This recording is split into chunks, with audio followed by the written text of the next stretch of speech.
अस्सलाम वालेकुम, मैं हूं आपका एस्ट्रोलॉजर सलीम समीम। खुशामदीद सियासत और नजूम के ऊपर। आज प्लैनेटरी कंडीशन काफी दिनों से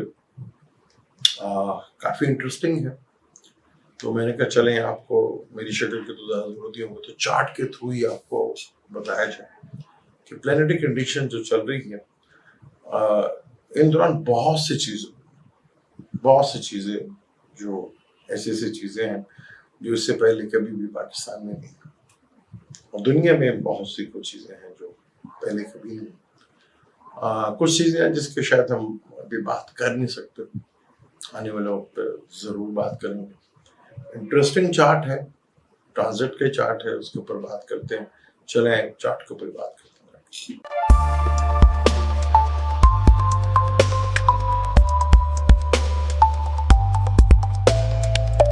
ये है चार्ट। इस वक्त एसेंडेंट जो है सैगिटेरियस है और लगन का मालिक अपने से 7th हाउस में। तो हम जरा लगन, ये जो जुपिटर जहां बैठा है यानी कि लगन का मालिक जहां बैठा है उसको ऊपर ले आते हैं। ये रोटेट किया हमने तो ये देखें कि मून, जुपिटर और वीनस। अब जुपिटर नफ्स एक बहुत बड़ा लगन है, ठीक है। जुपिटर के केंद्र में आप देखें तो मार्स भी है, सैटर्न भी है, नेपच्यून भी है और ट्राइंग में राहु भी है।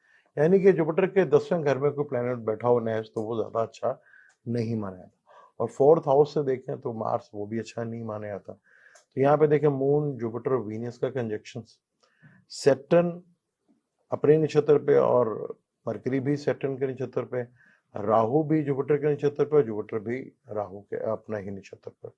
वीनस भी उधर ही है, यानी कि 3 प्लैनेट जो है वीनस, जुपिटर और राहु जो है वो एक ही नक्षत्र पर चल रहे हैं। ये प्लैनेटरी कंडीशंस है। सन आपको देख रहे हैं कि सन 1 डिग्री पे भी आया है और 23 डिग्रीज के ऊपर है। केतु और राहु भी 23 डिग्रीज के ऊपर है। तो ये जो प्लैनेटरी कंडीशन है बड़ी अजीबोगरीब प्लैनेटरी कंडीशन। इस कंडीशन में बहुत से काम हो रहे हैं जो पसे पर्दा चल रहे हैं, जो कि पहले कभी भी नहीं हुए। और पहली दफा ये लोगों ने, ये हमने वीडियो में भी सुना कि जिन्ना साहब की पिक्चर उठाने पे भी सजा होगी, और LGBTQ का फंक्शन हुआ, पूरा पार्टी हुई, उसके बंदे पकड़े भी गए और वो छूट भी गए। और जिन्ना साहब की तस्वीर वाले जो हैं 10 साल के लिए कैद या किसी और जुर्म में डाल के उनको सजाएं सुना दी गई या उनको रिमांड उनका हो गया। तो ऐसी बड़ी इंटरेस्टिंग ये सूरत हाल है कि जुपिटर टू वीनस तो पॉजिटिव है, उसे अगले घर में भी देखें तो मरकरी है। मून जो है डेस्टिनी ब्रेकर है, मार्स डेस्टिनी ब्रेकर है, सैटर्न डेस्टिनी ब्रेकर है, राहु भी डेस्टिनी ब्रेकर है और केतु भी डेस्टिनी ब्रेकर। अब सन जिसका ताल्लुक गवर्नमेंट से होता है वो केतु की तरफ तेजी के साथ बढ़ रहा है। यानी केतु की अगर हम देखेंगे नजर को तो हम इस तरह नहीं देखेंगे, हम केतु की नजर को इस तरह देखेंगे, इस तरह देखेंगे। इसी तरह राहु की नजर को हम इस तरह देखेंगे। यहां से हम देखें 1 2 3 4 5 6 7 8 9, 9वीं नजर जो है राहु की जुपिटर पे भी है, वीनस के ऊपर भी है, मून के ऊपर भी है। जो बाकी प्लैनेट की डिग्री नजरियात जो है वो इस तरह चलेगी। 7th हाउस को देखेंगे। अब 7th हाउस को अगर आप देखें तो वॉरियर का हाउस है सैगिटेरियस, लगन भी इसी का है। जब भी जंगी आपको या जंग वगैरह की सूरत होती है तो सैगिटेरियस बड़ा फुली एक्टिवेट हो जाता है, फुली एक्टिवेट होता है यहाँ पर। तो वहां वीनस भी देख रहा है, जुपिटर भी देख रहा है, यहाँ पर सैटर्न भी देख रहा है 10वीं से, और केतु जो है यहाँ 9वीं से केतु भी देख रहा है। यानी फुली एक्टिवेटेड जो हाउस है वो सैगिटेरियस इस वक्त है। तभी आप दुनिया में जो है जंग की सूरत हाल के बारे में सुनते हैं कि दुनिया में जंगें हो रही हैं, सारा कुछ हो रहा है। और वही आपने देखा कि नया तमाशा ट्रम्प साहब और पुतिन की मुलाकात भी हुई। जब वो ट्रम्प साहब इस चीज को हासिल करना चाह रहे थे, वो चीज तो उसको हासिल नहीं हुई। वो ट्रम्प जो चीज सोच रहे थे कि वो चीज कर पाएंगे, उस पर सरासर उनको नाकामी हुई। ट्रम्प के लिए आगे काफी मुश्किलात जो है वो बढ़ती हुई नजर आ रही। षटबल में अगर हम देखते हैं तो आप देखेंगे तो सबसे ज्यादा जो स्ट्रॉन्ग प्लेनेट है वो सैटर्न है, वो 1.59 के ऊपर है, और वीनस 1.32 के ऊपर है, जुपिटर 1.19 पे है, मरकरी 1.11 पे, मार्स दूसरा सेकंड हाईएस्ट जो है वो स्ट्रॉन्ग प्लैनेट वो 155 पर है। D9 में देखें तो बड़ा इंटरेस्टिंग चार्ट है, ये D9 चार्ट है। D9 में देखेंगे जुपिटर मार्स सन एक ही जगह बैठे हुए हैं। केतु को भी यहाँ पे ले लें क्योंकि ये मार्स का घर भी है, तो यहाँ पे इन सब की आपस में जो है ये कंजक्शन करा हुआ है। मून एक्वेरियस में, सैटर्न ल्यू के अंदर है जहाँ वो बैठा हुआ। सन ल्यू में आया है तो एक्सोल्टेड का आपको यहाँ पे नजर आ रहा है कि सन एक्सोल्टेड का है, और सन ने जैसे 3-20 डिग्री होगा तो टॉरस में आ जाएगा, तो वो वहां राहु के साथ होगा D9 में, और यहाँ केतु का कंजक्शन जो है वो सन का कंजक्शन केतु के साथ होगा। तो हुकूमतों के लिए, ताकतवर और हल्कों के लिए आगे थोड़ा सा मुश्किलात काफी बढ़ती हुई नजर आ रही, और आवाम के लिए भी कुछ ज्यादा कोई खुशखबरी तो नहीं, लेकिन एक जो चीज जो है जुपिटर नफ्स जो है पूर्ण वर्षों नक्षत्र जो है, अभी तो 13 गिनती के मैल 6-7 दिन हुए, जो जो टाइम गुजरता जाएगा तो पूर्ण वर्षों का असर जो है वो बहुत तेजी के साथ जो है वो दिखना शुरू होगा। वो डिटेल से भी बात करेंगे इसमें, हम किस तरह फिर घरों को भी लेकर आते हैं, किस तरह एलिमेंट को भी यूज करते हैं। वो एक टोटल टेक्निकल वीडियो हो जाएगी, उसमें हाल आपको ज्यादा इंटरेस्ट नहीं होगा, उसमें फायदे की नहीं बात करने का। तो यहाँ ये सूरत हाल जो है वो इंतहाई इंटरेस्टिंग है। सेक्रेटरीज को देख रहे हैं, यहाँ जुपिटर अपने घर को भी देख रहा है और अपने नक्षत्र पे भी बैठा हुआ, तो ये काफी एक पॉजिटिव चीज है।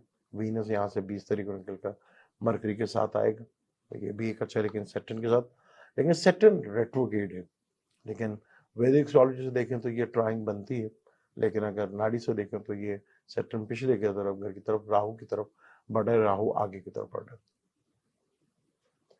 तो ये सूरत हाल है। सिनेरियो बहुत ही मुश्किल है।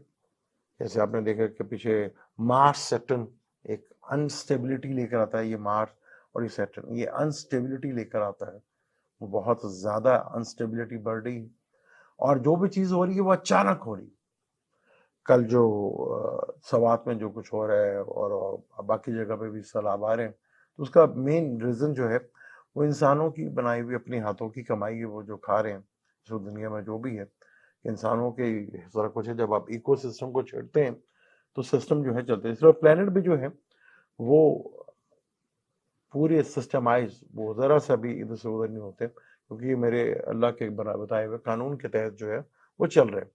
आप देखें तो नेपच्यून भी जुपिटर के 10वें घर में बैठा हुआ है, ये भी, और टॉरस में यूरेनस बैठा हुआ है, जो कि दुनिया में एक फाइनेंशियली जो एक प्रॉब्लम जो बहुत बड़े लेवल के ऊपर चल रही है, और खास तौर पर जिससे आवाम बहुत ज्यादा मुतासर हो रही है, जो गरीब आवाम है। कुछ सैटर्न का ताल्लुक भी गरीब आवाम से और मून का भी ताल्लुक आवाम से होता है, लेकिन वो चीज आपने देखी, मून को देखें तो माइंड से है, तो हम मेंटली तौर पर डिस्टर्ब ही है, और जिस तरफ कौम को लगाया हुआ है उसे खाने पीने से वो बाहर निकल नहीं रहे। वो खाने पीने से बाहर निकलेंगे तो कुछ सोचेंगे, लेकिन एक टाइम है, मुश्किल है, निकलना तो पड़ेगा। हुक्मरानों के लिए भी कुछ ज्यादा टाइम अच्छा नहीं है, क्योंकि आपने देखेगा अभी सन जो है एरीज में जरूर बैठा हुआ।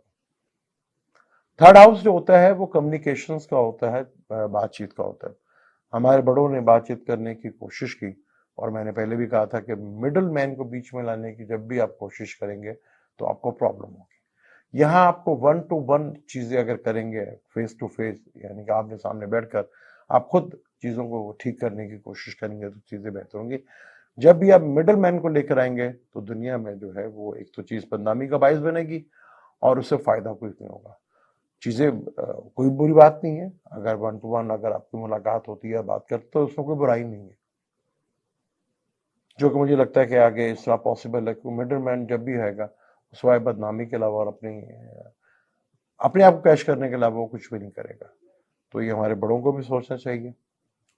और जेल में बैठा जो है, मैंने पहले भी कहा था कि वो डील की सूरत जो है वो बड़ा मुश्किल हो जाएगी, वो डील लेना जो है वो बहुत मुश्किल तरीन काम होता चला जाएगा, जो काफी हद तक प्रॉब्लम, वो डील अपना क्या नाम है माफी मांग लेगा। मुझे उनका चार्ट को देखते हुए, स्टार्ट को भी देखते हुए मुझे पॉसिबिलिटी नजर नहीं आती कैसा होगा। हाँ, बैठ के आप कुछ बहुत सी चीजों को कर सकते हैं, पर किसी मिडिल मैन को बीच में ना रख के। कल एक सहाफी माफी की बातें कर रहा था, आज एक सेनेटर आ गए जिन्होंने कहा जी ऐसा कुछ भी नहीं है। तो मिडल मैन जब भी बीच में आएगा तो प्रॉब्लम्स खड़ी होंगी बहुत साइड के ऊपर, और आपके लिए भी। और खान साहब के लिए जो अगर चार्ट है उनका देखें, और इस चार्ट से भी देखें अगर खान साहब को भी, तो खान साहब सन का ताल्लुक भी होता है लीडर से। खान साहब को दुनिया लीडर कहती है, तो सन का ही ताल्लुक है। सन जैसे केतु को क्रॉस करेगा तो खान साहब के लिए बहुत सी प्रॉब्लम्स जो है वो आहिस्ता आहिस्ता आपको देखेंगे कि जब सन डिग्री वाइज केतु को क्रॉस कर लेगा, यानी कि आने वाले सितंबर के महीने में, तो आप देखेंगे बहुत सी चीजें आपको हिलती हुई नजर आएंगी। इस चार्ट के ऊपर और आगे वाले चार्ट के ऊपर डिटेल के साथ बात करेंगे। मुझे दें इजाजत, इंशाल्लाह मिलते हैं अगली वीडियो में। अल्लाह हाफिज।